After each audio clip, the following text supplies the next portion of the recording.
नमस्कार, स्वागत है आप सभी का एक बार फिर से ज्ञान परंपरा में। हम लोग चर्चा कर रहे थे एजुकेशन इन बुद्धिस्ट पीरियड के बारे में।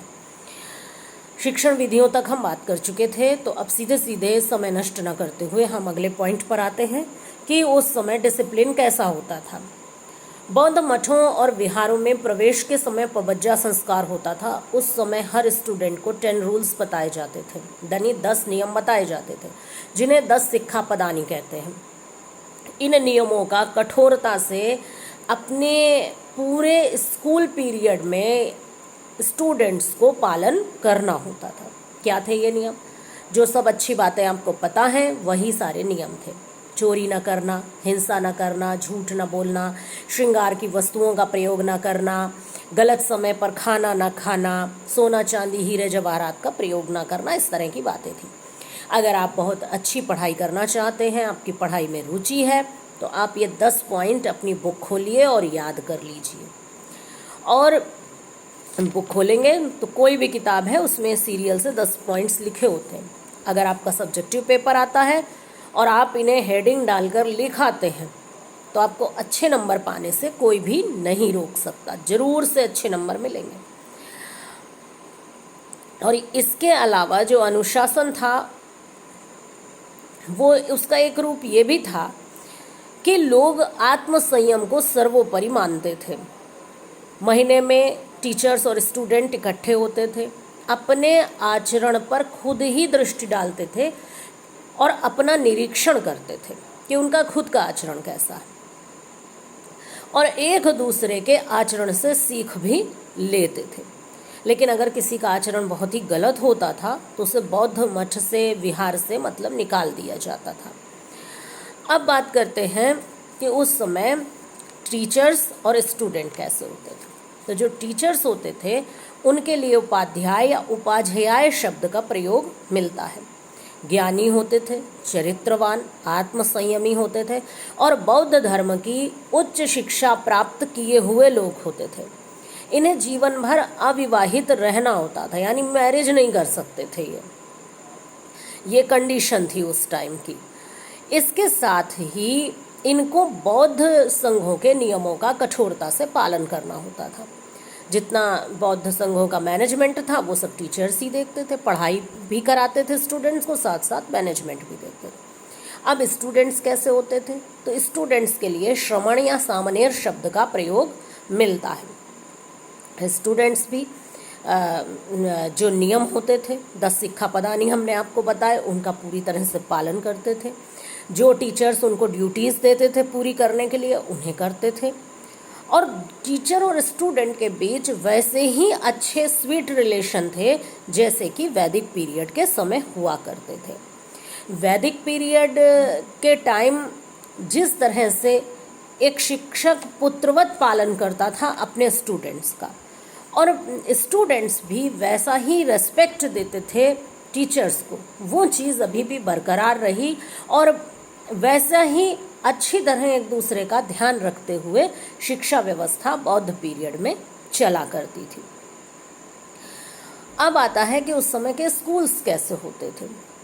तो अब स्कूल प्राचीन काल की कुटिया की भांति, गुरुकुल जैसे कुटी का रूप मिलता है गुरुकुलों का, वैसा अब नहीं था। मानवीय सभ्यता, संस्कृति बहुत अधिक विकसित हो चुकी थी। बौद्ध पीरियड आते आते विभिन्न कलाओं का भी पर्याप्त विकास हो चुका था।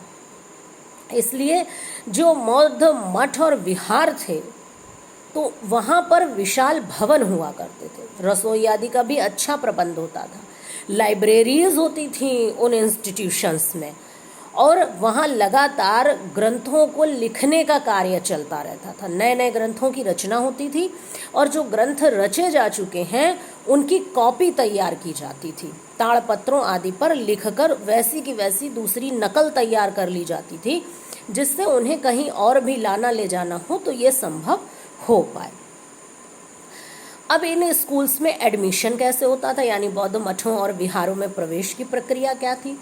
तो जैसे शिक्षा के आरंभ के समय वैदिक पीरियड में विद्यारंभ संस्कार होता था और गुरुकुलों में प्रवेश के समय उपनयन संस्कार होता था, वैसे ही बौद्ध मठों में प्रवेश के लिए यानी एडमिशन के लिए पबज्जा संस्कार होता था। महावग्ग एक बौद्ध ग्रंथ है, उसमें इस पवज्जा संस्कार की पूरी विधि मिलती है। क्या होता था कि जिस टीचर का स्टूडेंट बच्चे को बनना होता था, उसी टीचर के सामने बच्चे को उपस्थित किया जाता था और वैसा ही उसे वेश रखवाया जाता था। मतलब क्या किया जाता था कि उसका मुंडन कर दिया जाता था। आजकल तो मुंडन बड़ी वैसी सी बात स्टूडेंट समझेंगे, लेकिन उस समय इस प्रकार की परंपरा थी। पीले वस्त्र पहना दिए जाते थे, यानी कपड़े पीले होते थे, और इस टीचर के सामने जब वो बच्चा पहुंचता था तो अपने मस्तक का स्पर्श वो अपने टीचर के चरणों में करता था, चरणों से अपने मस्तक को स्पर्श कराता था और टीचर के सामने पालथी मार के बैठ जाता था। इसके बाद टीचर उसे शरण त्रयी का उपदेश देता था। शरण त्रयी क्या है? पुस्तकों में शरण त्रयी लिखा होता है, शरण त्रय भी उसी चीज़ को लिखा होता है। तो आपने बौद्ध धर्म की 3 प्रसिद्ध पंक्तियां सुनी ही होंगी, बुद्धम शरणम गच्छामि, संघम शरणम गच्छामि, धम्मम शरणम गच्छामि। तो इन्हीं का उपदेश देता था। हो सके तो ये 3 पॉइंट भी याद करिए। ऑब्जेक्टिव भी यहीं से प्रश्न बनेगा कि शरण त्रयी किससे संबंधित है या शरण त्रयी में क्या होता था, और सब्जेक्टिव आता है तो आप इसे अगर काले पेन से हेडिंग डाल के लिखेंगे तो आपका उत्तर बहुत अच्छा बनेगा। इसके साथ ही पवज्जा संस्कार के समय 10 नियम जो भी हमने पहले बताए उन्हीं का उपदेश देता था, जिन्हें 10 सिक्खा पदानी कहते थे। और स्टूडेंट को ये बात अच्छी तरह समझा दी जाती थी कि जब तक तुम्हें बौद्ध मठ में रहना है, तुम्हें इन्हीं नियमों का पालन करना होगा। अब बच्चे पढ़ाई शुरू करते थे, पढ़ाई कंप्लीट हो जाती थी उनकी, तो परीक्षाएं ली जाती थी। प्राइमरी लेवल पर तो जो उनका टीचर होता था वही बच्चों से प्रश्न आदि पूछता था, अगर संतुष्ट होता था तो उन्हें सफल घोषित कर देता था। लेकिन हायर लेवल पर टीचर्स का एक पैनल बैठता था, वो प्रश्न करता था, और जो स्टूडेंट सफल होते थे उन्हें फिर उपाधियाँ दी जाती थी। अब जब हायर एजुकेशन भी पूरी हो गई तो जिन बच्चों को गृहस्थ जीवन में जाना है, गृहस्थ जीवन यानी कि शादी करनी है, तो वो अपने विवाह आदि करते थे और किसी व्यवसाय को चुनकर उसे अपने रोजगार के रूप में अपना लेते थे। लेकिन बहुत से स्टूडेंट्स उस समय ऐसे भी होते थे कि जो बौद्ध भिक्षु बनना चाहते थे, तो उसके लिए फिर उपसंपदा संस्कार होता था। इम्पॉर्टेंट है पवज्जा संस्कार भी और उपसंपदा संस्कार भी, ध्यान देंगे। हायर एजुकेशन के बाद होता है, भिक्षु शिक्षा उसे कहते थे उसकी शुरुआत में। और वो भी ऐसे नहीं कि मन है और हमने भिक्षु शिक्षा में एडमिशन ले लिया, नहीं, पहले उनसे प्रश्न पूछे जाते थे, वो इस योग्य होते थे कि हाँ, क्योंकि भिक्षु शिक्षा आसान चीज़ नहीं थी, वो बड़ा कठोर जीवन है, बड़ा संयमित जीवन है, उसे जीना इतना सरल नहीं है। तो वो शिक्षा के लिए पहले उनकी योग्यता को मापा परखा जाता था। जो इन्हें योग्य पाया जाता था उन्हीं को अनुमति भिक्षु बनने की मिलती थी। इसके बाद वो पूरी तरह से जो स्टूडेंट होता था वो भिक्षु के वेश में आ जाता था। जैसे हाथ में कमंडल है, कंधे पर चीवर है, इस तरह की चीज़ों का वो उपयोग करता था। अब इस समय उसे 8 प्रतिज्ञाएं और करनी होती थी। ये प्रतिज्ञाएं 10 सिक्खा पदानी से भी कठिन थी।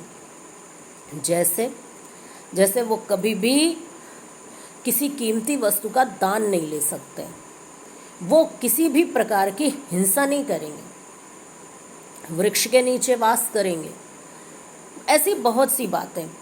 तो अगर आपको अब भी बहुत अच्छी तरह पढ़ना है और याद करना है तो आप अपनी बुक खोलिए।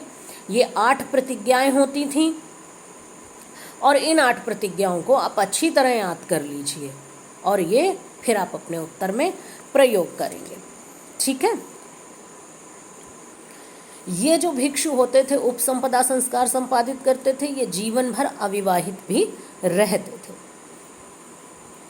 अब हम लोग बात कर लेते हैं शिक्षा के अन्य पक्षों के बारे में, जैसे जन शिक्षा, स्त्री शिक्षा, धार्मिक शिक्षा और व्यावसायिक शिक्षा की। Education of masses, women education, vocational education और रिलीजियस एजुकेशन उस समय कैसी होती थी। तो अब शिक्षा की व्यवस्था पहले की तुलना में काफ़ी पर्याप्त होने लगी थी। क्योंकि बड़े स्तर पर संघ आदि कार्य करते थे बौद्ध संघ, तो शिक्षा की व्यवस्था पर्याप्त थी। लेकिन वो सर्वसाधारण के लिए सुलभ हो ऐसा नहीं कहा जा सकता। और वैसे भी जो ये बौद्ध मठ आदि होते थे, तो ये अस्वस्थ व्यक्ति को, विकलांग को, किसी तरह का दंड पाया हुआ हो राज्य से, उस व्यक्ति को, डाकू हो, इस तरह के लोगों को एडमिशन नहीं देते थे। और इस अगर हम जन शिक्षा की बात करते हैं, तो ये शिक्षा तो वैसे तभी संभव हो पाती है जब जो गवर्नमेंट हो, राज्य हो, वो हस्तक्षेप करे। तो ऐसा हम नहीं कह सकते कि उस समय जन शिक्षा की पर्याप्त व्यवस्था थी। ये बात अलग है कि अब उस तरह के कठोर बंधन नहीं थे, बच्चे अपनी योग्यता के अनुसार शिक्षा ग्रहण कर सकते थे। और आपको एक छोटी सी बात बता देते हैं, जो मैंने अभी कहा कि राज्य से अगर किसी को दंड मिला हो तो एडमिशन नहीं मिलता है। आचार्य चाणक्य के पिता को राजद्रोही माना गया था। आचार्य चाणक्य को मगध में कहीं भी एडमिशन नहीं मिला था और अपने गृहनगर से प्रताड़ित होकर फिर वो तक्षशिला चले गए थे और वहाँ पर उनको प्रवेश मिला था जाके, जबकि वो बहुत ही योग्य व्यक्ति थे। तो उस समय ये भी एक बात होती थी। अगर आपको प्रश्न पूछा जाता है तो आप ये उदाहरण देते हुए अपने आंसर को लिख सकते हैं। अब स्त्री शिक्षा की बात आती है, तो पहले तो बौद्ध संघ में महिलाओं का प्रवेश वर्जित था, लेकिन बाद में भगवान बुद्ध ने अपनी विमाता और अपने जो उनके बहुत ही प्रिय शिष्य थे आनंद, उनके कहने पर स्त्रियों को संघ में प्रवेश की अनुमति दे दी। लेकिन स्त्री शिक्षा के बारे में भी वही बात है कि कोई बड़ी सर्वसुलभ या पर्याप्त व्यवस्था नहीं थी। योग्य महिलाओं के नाम मिलते हैं, बहुत सी योग्य महिलाएं थीं, लेकिन ये सब सीमित था। और एक कारण ये भी था कि बौद्ध संघों के नियम बड़े कठोर होते थे और बालिकाओं के लिए इतना इन नियमों का पालन करना पॉसिबल नहीं हुआ करता था। तो स्त्री शिक्षा को समर्थन तो पर्याप्त था, वो लोग किसी प्रकार की स्त्री शिक्षा का निषेध तो नहीं करते थे, लेकिन ये कहा जाए कि स्त्री शिक्षा की बहुत अच्छी व्यवस्था उस काल में चलती थी, तो ये भी कहना उचित नहीं होगा। अब बात करते हैं रिलीजियस एजुकेशन की। तो रिलीजियस एजुकेशन उस समय मुख्य रूप से बौद्ध धर्म की शिक्षा दी जाती थी, लेकिन आजकल की तरह का कोई वो नहीं था कि और किसी मत की शिक्षा दी ही नहीं जाएगी। वैदिक धर्म की भी शिक्षा दी जाती थी और जो अन्य विचारधाराएं थीं उनकी शिक्षा भी दी जाती थी और किसी प्रकार का वैमनस्य आपस में नहीं था, लेकिन मुख्य रूप से बौद्ध धर्म की ही शिक्षा दी जाती थी। ये मठ और विहार बौद्ध धर्म के शिक्षा के केंद्र थे, लेकिन विद्यार्थी अगर चाहते थे तो उन्हें वैदिक मत की शिक्षा प्राप्त करने की भी पर्याप्त सुविधा भी थी और छूट भी थी। आजकल की तरह वो समय लड़ाई झगड़े और दंगे का नहीं था कि हम इस मत को मानते हैं, तुम इस मत को मानते हो, तो हम लोग आपस में बैर रखेंगे। ये वो समय नहीं था। लोगों में बड़ा सामंजस्य था और बड़ा ही विवेक था। अब नेक्स्ट पॉइंट आता है व्यावसायिक शिक्षा का, कि व्यावसायिक शिक्षा उस समय कैसी थी। तो उस जो बौद्ध पीरियड आया तो बहुत सारी कलाओं और कलाओं का और बहुत सारे जो शिल्प आदि थे उनका विकास हो चुका था। तो स्वाभाविक है कि सभी चीज़ की, भवन निर्माण की, चित्रकारी की, मूर्ति कला की और सिलाई बुनाई, इस सब के जो विभिन्न शिल्प आदि होते हैं इनकी शिक्षा दी जाती थी और बहुत ही अच्छे लेवल पर दी जाती थी। जो चिकित्सा की भी बहुत अच्छी व्यवस्था थी, चिकित्सा शिक्षा की यानी मेडिकल एजुकेशन की भी बहुत अच्छी व्यवस्था उस समय थी। जो ये बड़े बड़े नाम मिलते हैं, चरक का, जीवक, सुश्रुत, धन्वंतरी, इन सब का, तो ये लोग इसी पीरियड के लोग हैं। और जो आजकल जो रूल्स चल रहे हैं, अब लोग पुरानी बातें करने लगे हैं, तो वो सब इसी पीरियड की देन है। महर्षि चरक का एक वाक्य हम आपको बहुत छोटा सा और अच्छा सा बताते हैं। उन्होंने एक संदेश दिया था कि अगर स्वस्थ रहना है तो हमें 3 नियमों को अपनाना चाहिए: ऋतभुक, हितभुक, मितभुक। क्या मतलब है इस बात का? कोरोना पीरियड में बहुत इम्पॉर्टेंट बात है। ऋतुभुक यानी मौसम के अनुकूल खान पान रखना चाहिए। ठंड में आजकल लोग ठंडी चीज़ें खाने पीने लगते हैं, गर्मी में लोग इस बात का ध्यान नहीं रखते हैं, गर्म चीज़ें खाते हैं। नहीं, ऋतु के अनुकूल यानी जैसा मौसम हो उसके हिसाब से खाना खाना चाहिए। हित भूख हर व्यक्ति अपने अलग अलग तरह का है, किसी को ठंडी चीज़ें नुकसान करती हैं, किसी को गर्म चीज़ें नुकसान करती हैं। तो जिसकी बॉडी को जो सूट करे वो खाना चाहिए। और मित भूख यानी कि जितनी भूख हो उससे थोड़ा कम खाना चाहिए। अगर हम स्वस्थ रहना चाहते हैं तो ज़रूरी नहीं है कि दवाई बीमार हों फिर दवाई खाएं और फिर खुद को ठीक करें। ये निरोग रहने के नियम हैं। तो ये जो नियम है ये भी हमारी गौरवपूर्ण संस्कृति की देन है। उस समय बहुत सारे शिल्पों का उदय हुआ था।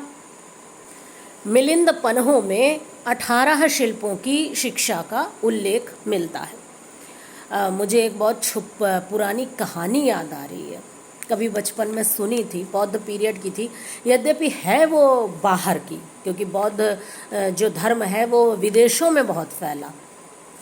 चीन, जापान, कोरिया, म्यांमार सब जगह बौद्ध मत, श्रीलंका आदि में फैला। तो कहीं बाहर की ही कथा है और मुझे जहाँ तक स्मृति में आ रहा है बड़े बचपन में सुनी थी, कोरिया की कहानी है जहाँ तक याद है। छिंग राजवंश के जो उस समय कोई बौद्ध प्रचारक थे, उनकी प्रतिमा एक लामा बनवाना चाहते थे। लामा का नाम था पाय फू रन। उन्होंने और कैसी प्रतिमा बनवाना चाहते थे? काफ़ी ऊंची प्रतिमा बनवाना चाहते थे। अगर आपने देखा भी होगा तो बौद्ध पीरियड की बड़ी विशाल प्रतिमाएं मिलती हैं, अभी भी मिलती हैं। तो बहुत विशाल प्रतिमा बनवाना चाहते थे और ये काम इतना सरल नहीं था, तांबे की प्रतिमा बनवाना चाहते थे। तो वहीं मठ में कोई और सन्यासी थे, तो उनका नाम था अमुद्दी। तो उन्होंने अमुद्दी लामा को ये बात बताई कि वो इतनी विशाल प्रतिमा बनाना चाहते हैं। तो उन्होंने कहा कि ये तो बड़ा कठिन काम है और कारीगर मिलना मुश्किल है और पैसा भी बहुत लगेगा। लेकिन फिर भी उनका मन नहीं माना और उन्होंने प्रतिमा बनवाई। प्रतिमा में धन भी बहुत खर्च हुआ, लेकिन जब प्रतिमा बन के तैयार हुई तो बनी तो बड़ी विशाल प्रतिमा, पर एक समस्या हुई। और समस्या क्या हुई कि प्रतिमा उदास दिखती थी। अब लामा परेशान हुए, उन्हें लगा कि इस समस्या का क्या हल होगा। तो बहुत सारे कलाकार उन्होंने बुलाए कि जो प्रतिमा की ये उदासी दूर कर दे। तो ऐसा कलाकार तो कोई मिले ही ना। लोग नई प्रतिमा बनाने को तैयार थे, लेकिन बनी हुई प्रतिमा की उदासी कौन दूर करेगा कि प्रतिमा मुस्कुराने लगे। तो बड़ा ढूंढा, नई प्रतिमा तो बनवा नहीं सकते थे क्योंकि पैसा फिर बहुत चाहिए था। तो एक कलाकार आया, उसका नाम यान था। उसने कहा मैं ठीक कर दूंगा, लेकिन मैं एक हथौड़े की चोट के लिए एक स्वर्ण मुद्रा लूंगा।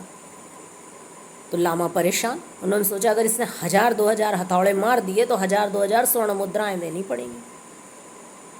लेकिन फिर भी उनकी मजबूरी थी, कोई उपाय नहीं था। उन्होंने कहा ठीक है चलो। तो वो जब कलाकार प्रतिमा के ऊपर चढ़ा प्रतिमा को ठीक करने के लिए, तो उस दिन पूरे नगर में भीड़ इकट्ठा हो गई उस स्थान पे। लोग अचरज से देखने को आतुर थे कि आखिर ये प्रतिमा को ठीक कैसे करता है। उसने एक हथौड़ा एक गाल की तरफ प्रतिमा के मारा तो प्रतिमा की गाल और कनपटी उभर आए, और दूसरी तरफ उसने फिर एक हथौड़े की चोट की, उधर भी गाल और कनपटी उभर आए और प्रतिमा मुस्कुराने लगी। तो इस स्तर की कला का विकास हुआ है और यह कला भारत से विदेशों में गई है। तो आज हमने अपने गौरवपूर्ण संस्कृति के उन क्षणों को जाना जिन्हें बौद्ध युग के नाम से जानते हैं।